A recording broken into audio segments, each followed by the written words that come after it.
Hello students, एक और important information class 9th और 10th के लिए एनटीएससी एग्ज़ाम के बारे में।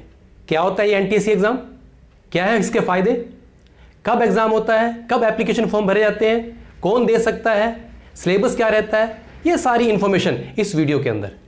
तो इस वीडियो को लास्ट तक देखें। वीडियो पसंद आने पर लाइक और शेयर जरूर करें और हाँ, चैनल को सब्सक्राइब करना ना भूलें, क्योंकि मैं चाहता हूं कि इस तरह की सारी इंफॉर्मेशन आप लोगों तक टाइम से पहुंचती रहे। तो चलिए स्टार्ट करते हैं आज की video. NTSC national talent search examination. तो बेटा ये एक नेशनल लेवल का स्कॉलरशिप एग्जाम है which is run by government of India. It is conducted at 2 stages. Stage 1 जो है वो स्टेट लेवल पे करवाया जाता है, यानी कि इंडिया की सारी स्टेट्स अपने लेवल पे जो है फर्स्ट स्टेज का कंडक्ट करवाती हैं स्टेट लेवल। तो कौन करवाता है? हर एक स्टेट का स्टेट बोर्ड इसको कंडक्ट करवाता है। ओके, और स्टेज 2 ये नेशनल लेवल का कंपटीशन है, तो इसको जो है एनसीईआरटी कंडक्ट करवाती है हर साल। अब देखो बेटा ये कौन दे सकता है स्टेज 2 वाला, यानी कि जो स्टेज 1 स्टेट लेवल करवाएगी उसके अंदर जो क्वालिफाइड स्टूडेंट्स होंगे वही स्टेज 2 का नेशनल लेवल का जो है कंपटीशन दे सकते हैं। अब स्टेट बोर्ड जो है अपने लेवल पे 2 पेपर करवाती है एक ही दिन के अंदर, मैट और सेट एक ही दिन के अंदर होंगे। अब MAT means mental ability test, SAT means scholastic aptitude test. अब मैट के अंदर क्या पूछा जाएगा? ये रीजनिंग का पेपर होता है बेटा, वर्बल और नॉन वर्बल रीजनिंग जो है ये क्या होती है। अगर इस पे आपको वीडियो चाहिए तो मुझे कमेंट करें, मैं आपको सारा बताऊंगा कि रीजनिंग के क्वेश्चंस किस तरह के होते हैं। सेट के अंदर जो आपका सिलेबस रहता है वो साइंस, सोशल साइंस और मैथ। 40 क्वेश्चंस साइंस के, 40 क्वेश्चंस सोशल साइंस के और मैथ्स के 20 क्वेश्चंस। तो ये क्वेश्चंस 100 रहते हैं सेट के अंदर। अब देखो बेटा मैथ और सेट दोनों ही 100 मार्क के पेपर हैं ये वाले। 100 क्वेश्चंस होते हैं और टाइमिंग की बात करूं तो 2 आवर्स हर एक के लिए 2 आवर्स, यानी कि एक दिन के अंदर आपको 4 आवर्स लगाने पड़ेंगे फर्स्ट स्टेज यानी स्टेट लेवल वाले पेपर को करने के लिए। तो यहां से जो क्वालिफाइड स्टूडेंट्स होंगे वो नेशनल लेवल का स्टेज 2 जो एनसीईआरटी कंडक्ट कराती है वो पेपर दे सकते हैं। ठीक है बेटा। अब देखो बेटा यहां पे मैट और सेट यानी कि सेम पैटर्न रहता है। जिस तरह से पैटर्न आप लोग जो है स्टेट लेवल पे देखे आए हैं, सेम पैटर्न यहां रहेगा। 100 मार्क्स के 100 क्वेश्चन, 2 आवर टाइमिंग रहेगा। लेकिन यहां पे जो क्वेश्चंस का लेवल है वो जो है थोड़ा सा हाई हो जाएगा, यानी कि नेशनल लेवल का। यहां आप लोग कंपीट करेंगे आपके स्टेट के कंपटीशन से, स्टेट के बच्चों के साथ, और यहां पे जितनी स्टेट से बच्चे निकल के आएंगे उनके साथ आप फाइट करेंगे नेशनल लेवल के पेपर के साथ। तो यहां पे थोड़ा सा लेवल हाई हो जाएगा। अब ये स्कॉलरशिप टेस्ट है, तो देखते हैं कितनी स्कॉलरशिप मिलती है जब आप इसको पास कर लेते हैं या आप सिलेक्ट हो जाते हैं। जब आप एनटीएससी को क्रैक कर लेते हैं तो आप बन जाते हैं एक एनटीएससी स्कॉलर। तो आपको स्कॉलरशिप जो है स्टार्टिंग के अंदर यानी कि 10th के अंदर आपने दिया, आप उसके अंदर स्कॉलर बन गए, तो आपको +1 और +2 यानी कि 2 ईयर्स के लिए आपको ₹1250 पर मंथ मिलेंगे। 2 सालों के लिए 1250 रुपए मिलते रहेंगे। ठीक है, लेकिन ये यहां पे रुक नहीं जाएगा, आपकी कंटिन्यू स्टडी चलनी चाहिए और ये सिस्टम भी कंटिन्यू चलता रहेगा। उसके बाद अगर आप अंडर ग्रेजुएशन और पोस्ट ग्रेजुएशन करते हैं हायर स्टडी के अंदर, तो आपको ₹2000 पर मंथ मिलते रहेंगे, यानी कि 3 और 2 5 साल तक ये भी सिस्टम चलता रहेगा। और आगे आप फिर स्टडी में आगे फर्दर स्टडी के अंदर भी जाते हैं, अगर आप पीएचडी करते हैं तो लगभग 4 सालों के लिए ये कितनी अमाउंट मिलेगी इसको डिसाइड करता है यूजीसी, और आपको वो 4 सालों के लिए पेमेंट आगे भी मिलती रहेगी।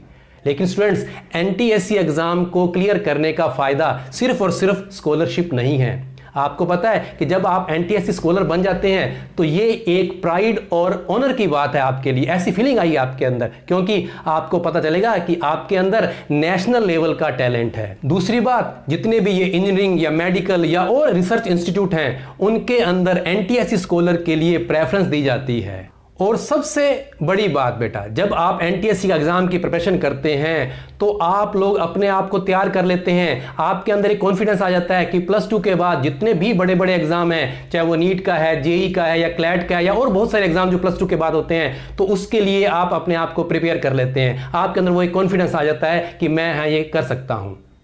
तो ये है फायदे एनटीएससी एग्जाम देने के। स्टूडेंट्स अगर एलिजिबिलिटी की बात करें तो क्लास 10th में पढ़ने वाला वो बच्चा जो किसी भी बोर्ड का हो सकता है, आईसीएसई, सीबीएसई, स्टेट बोर्ड या ओपन स्कूल से, यानी कि किसी भी बोर्ड का स्टूडेंट जो 10th क्लास में अपीयर है फर्स्ट टाइम, फेलियर नहीं होना चाहिए और उसकी एज जो है वो बिलो 18 ईयर्स होनी चाहिए। जुलाई मंथ के अंदर जब आप फॉर्म भरेंगे उस साल के अंदर तो आप ये एग्जाम दे सकते हैं, यू आर एलिजिबल। ठीक है स्टूडेंट्स, अब आप पूछोगे सर आपने फिर 9th क्लास की बात क्यों की थी? बिल्कुल बताता हूं मैं आपको बेटा। जब हम सिलेबस की बात करते हैं तो कोई पर्टिकुलर जो सिलेबस है वो इसके अंदर मेंशन नहीं है, लेकिन अभी तक जितने भी एग्जाम हुए हैं बेटा, तो उसका लेवल जो है वो 9th एंड 10th क्लास का लेवल रहता है। ये मैं 9th क्लास के लिए इसलिए बोल रहा हूं बेटा, आपने अपनी तैयारी जो है वो 9th क्लास से शुरू कर देनी है। ठीक है बेटा, तो इसके अंदर जो मैट का एग्जाम होता है, मेंटल एबिलिटी टेस्ट, तो ये आप लोग स्टार्ट 9th में करें। बड़ा ही इंटरेस्टिंग सब्जेक्ट होता है, रीजनिंग का ये सब्जेक्ट है। ठीक है ना, मेंटल एबिलिटी टेस्ट है, आपके मेंटल एबिलिटी को टेस्ट चेक किया जाता है। अब सेट के अंदर यानी कि जो आप साइंस, एसएस और मैथ की बुक पढ़ रहे हैं अपने 9th और 10th, उसी में से सारे क्वेश्चन जो है पूछे जाते हैं। ठीक है ना, इसलिए मैं बोल रहा हूं कि 9th और 10th दोनों के लिए इंपॉर्टेंट है। आप अपनी प्रिपरेशन जो है वो 9th क्लास से शुरू करनी चाहिए। अगर एग्जाम स्केड्यूल की बात करें तो स्टेज 1 जो कि आपकी स्टेट बोर्ड कंडक्ट करवाएगी, वो हर साल नवंबर मंथ के फर्स्ट संडे को कंडक्ट करवाया जाता है।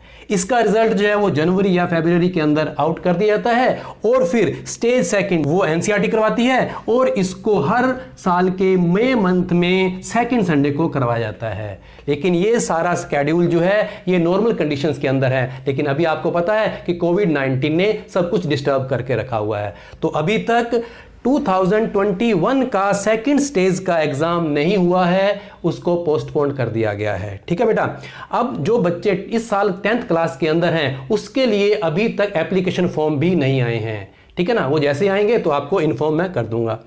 अब बात रहती है कि हाउ टू अप्लाई कैसे करें। तो बेटा इसको अप्लाई जो है आप लोग जो है अपने स्कूल लेवल पे ही करेंगे, आपको स्कूल वाले ही बताएंगे, गाइड करेंगे, और वहीं से आपका फॉर्म ये भरा जाएगा। लेकिन आपको बता दूं मैं कि अधिक जानकारी के लिए लाइजन ऑफिसर जो है वो अपॉइंट किए गए हैं हर स्टेट के लिए, वो भी कर सकते हैं, लेकिन वो भी आपको स्कूल से ही बोलेंगे, क्योंकि आपका एप्लीकेशन फॉर्म जो है वो वेरीफाई करेंगे आपके प्रिंसिपल। ठीक है स्टूडेंट्स, तो आपने स्कूल में ही टच में रहना है, बाकी इसकी एडवर्टीजमेंट जो है वो न्यूज़पेपर में भी दी जाती है। आगे हम बात करते हैं फी की। तो बेटा देखो, स्टेज 1 जो स्टेट बोर्ड कंडक्ट करवाती है उसकी फीस जनरली स्टेट्स में नहीं है, लेकिन स्टेट ले सकता है, लेकिन ज्यादातर स्टेट्स के अंदर फी नहीं है, और इसकी तो कोई फीस होती ही नहीं है। सेकंड स्टेट जो एनसीईआरटी करवाती है तो इसकी कोई फी नहीं होती। Students, how to prepare for NTSC. अगर मैं प्रिपरेशन की बात करता हूं बेटा, तो आपको जैसे मैंने बताया है कि एक ही दिन के अंदर 2 पेपर होंगे आपके, मैट और सेट। मैट जो है मेंटल एबिलिटी का टेस्ट है, और सेट जो है स्कोलास्टिक यानी कि जो आप स्कूल के अंदर बुक्स पढ़ रहे हैं उसके लिए है। तो मैट जो बेटा उसके अंदर रीजनिंग का जो है पेपर वो आता है, इसके अंदर वर्बल और नॉन वर्बल रीजनिंग के बहुत सारे टॉपिक्स होते हैं। अगर मैं उन सब टॉपिक्स की यहां बात करूंगा तो वीडियो बहुत बड़ी हो जाएगी, मैं आपको एक बुक सजेस्ट कर देता हूं। तो बेटा verbal non verbal reasoning by R S. Agarwal, तो आर.एस. अग्रवाल की ये बुक है, इसको आप लें, इसको 9th क्लास से स्टार्ट कर दें, बहुत अच्छी बुक है। उसके बाद अगर मैं सेट की बात करूं जिसके अंदर आपकी साइंस, एसएस और मैथ्स के जो क्वेश्चंस आएंगे 100 क्वेश्चंस, ये भी मैंने आपको बता दिया कि ये 40, 40 और 20 इस तरह से क्वेश्चंस रहते हैं।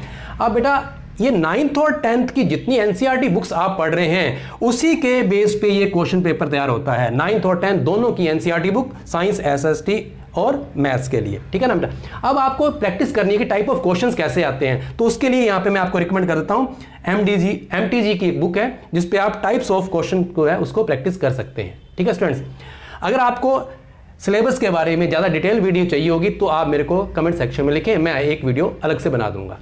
अब बेटा रिजल्ट की बात करते हैं। बेटा देखो, अगर रिजल्ट की बात करें तो स्टेज 1 और स्टेज 2 दोनों के रिजल्ट अलग अलग तैयार होंगे। स्टेज 1 का रिजल्ट जो है आपका स्टेट बोर्ड देगा, तो उसके अंदर जैसे 2 पेपर ये हो रहे हैं, तो बेटा मैट और सेट दोनों के अंदर अलग अलग क्वालिफाइंग नंबर लेना जरूरी है, दोनों में पास होना जरूरी है। तो जनरल कैंडिडेट के लिए ये 40% रखा गया है, और रिजर्वेशन भी है बेटा। एनटीएससी को अगर क्रैक करते हो तो उसके अंदर रिजर्वेशन भी है। ठीक है, तो दूसरे जो रिजर्वेशन के लिए बेटा वो 32 to 35%, शायद अभी जो है 35% कर दिया गया है, पहले 32% होता था।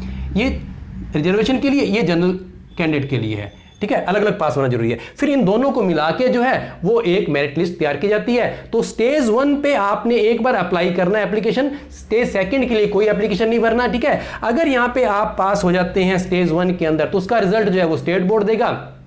अब कितने स्टूडेंट निकलते हैं स्टेट के अंदर, ये सब कोटा फिक्स है हर एक स्टेट के लिए। अब यहां से निकलने के बाद जब आप स्टेज सेकंड जो एनसीईआरटी कंडक्ट करती है उसमें भी सेम पैटर्न रहता है कि इसमें क्वालिफाइंग मार्क्स आपने अलग अलग पास होना है, फिर एक मेरिट बनती है और लगभग 2000 स्टूडेंट्स को जो है यहां पे एनटीएससी स्कॉलर बनाया जाता है। इसका रिजल्ट और बाकी रिजल्ट तो बेटा सारे स्टूडेंट्स का एनसीईआरटी अपने साइट पे जो है वो देती है रिजल्ट सारा, ठीक है।